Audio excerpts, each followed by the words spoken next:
চলছে বিপিএল এর উন্মাদনা, সাথে আছে আমি আজিমুল, আর আপনারা দেখছেন কিক অফ উইথ আজিমুল। আজকে আমরা একটু ক্যাজুয়ালিটি আলাপ আলোচনা করব বিপিএল নিয়ে।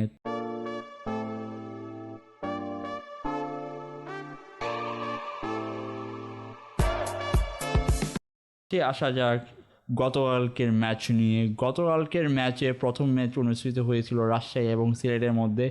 সেখানে রাজশাহী সিলেটকে হারিয়ে দিয়েছে 8 উইকেটে। আর যদি পরের সেকেন্ড ম্যাচ অনুষ্ঠিত হয়েছিল নোয়াখালী বনাম চট্টগ্রামের মধ্যে, সেখানে নোয়াখালীকে চট্টগ্রাম হারিয়ে দিয়েছে 65 রানে। এখন যদি আমরা আসতে চাই যে আজকের ম্যাচ কিন্তু চললো ঢাকা বনাম রাজশাহীর মধ্যে। তো ঢাকা কিন্তু রাজশাহীকে হারিয়ে দিয়েছে।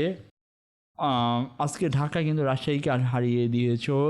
এবং যদি বলতে চাই আরেকটা কথা, যে কি চলতেছে কিন্তু এখন নোয়াখালী বনাম সিলেটের ম্যাচ।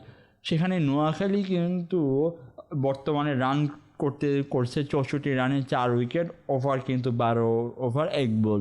তো এখন দেখা যাক যে কে এই ম্যাচটা জিতে।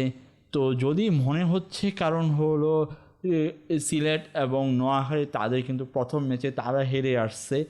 তো এখন বলা যাচ্ছে না কে জেতে। তো দুজনই মোটামুটি শক্তিশালী দল।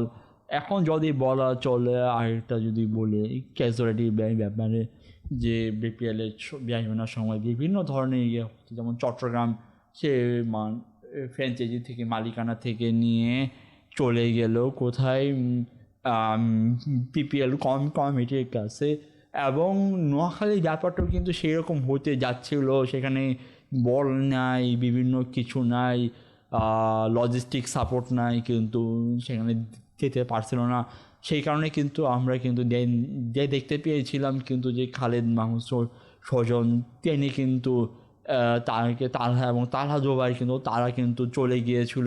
পরে আবার তারা কিন্তু ব্যাক করেছে ম্যানেজমেন্টের অনেক অনুরোধের পরে। তো এখন কিন্তু বিপিএল নিয়ে অনেক আনুষঙ্গিক অনেক চলতেছে। তো আরও সামনে হবে।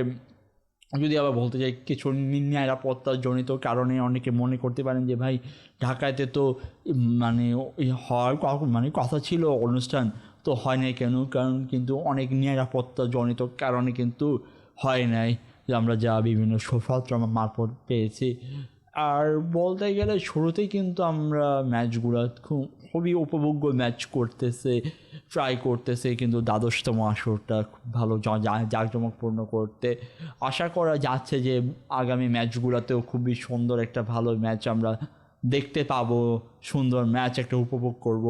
আশা করা যাচ্ছে যে বিপিএল কমিটির যেসব ভুলগুলো হচ্ছে এইগুলো থেকে নিয়ে আগামী ম্যাচগুলোতে সুন্দর ইয়ে করবে। আর গাইজ, একটা দুঃখের সংবাদ বলতে চাই যে ঢাকা ক্যাপিটালসের যে প্রধান কোচ, তিনি কিন্তু কার্ডিয়াক অ্যাটাক হয়ে কিন্তু মারা গিয়েছেন মাঠেই।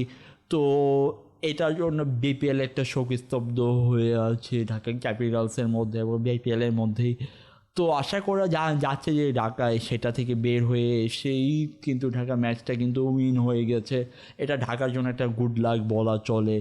তো বলা চলে এই টাইপের একটা খুবই কিন্তু আমরা ভালো ভালো ম্যাচ আমরা উপভোগ করব। আর এরকম আপডেট যদি আপনারা পেতে চান, তাহলে কী করতে হবে, আমাদের পাশেই থাকতে হবে এবং লাইক কমেন্ট শেয়ার সাবস্ক্রাইব করে আমাদের পাশেই থাকুন। এরকম অনেক ধরনের আপডেট আমরা দিব। এবং কমেন্ট করে ফেলুন যে কি, যে আগামী কী রকম ভিডিও চান, কী টাইপের ভিডিও চান বিপিএল নিয়ে, বা ফুটবল হোক বিপিএল হোক, আমরা সেই টাইপের ভিডিও নিয়ে আসবো ইনশাল্লাহ। Tata, bye bye.